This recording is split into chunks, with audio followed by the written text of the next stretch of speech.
The Bible teaches that sin must be atoned for through wrath, judgment, and punishment. So how did he redeem us? He didn't just die as sort of a symbol of love. Some people will suggest that.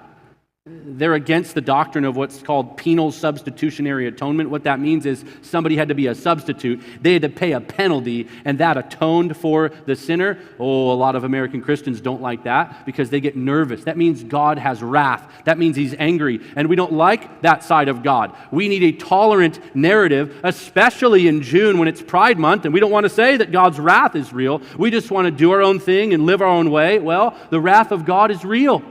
He is both love and justice and mercy and grace, and we love when justice means all the things we want it to mean. He is also holy, and his wrath is a part of his justice. Sin is treason against God. It must be dealt with. He would be unjust, he would be unloving, he would be actually a liar if he didn't deal with sin through wrath and justice. Everybody wants his wrath poured out on certain sinners. That's inconsistent with who God is. He is perfect in his justice, therefore his wrath is pointed at all sin and all sinners. There is a payment required, and only Christ could satisfy that payment.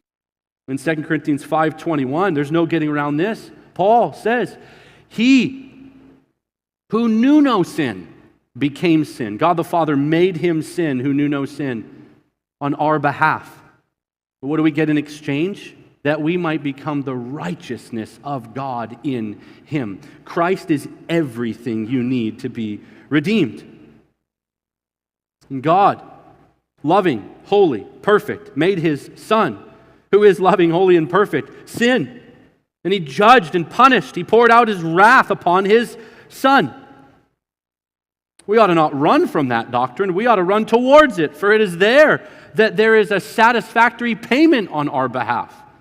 Ironic, isn't it? The very thing that people run from doctrinally is the very thing they need to be saved.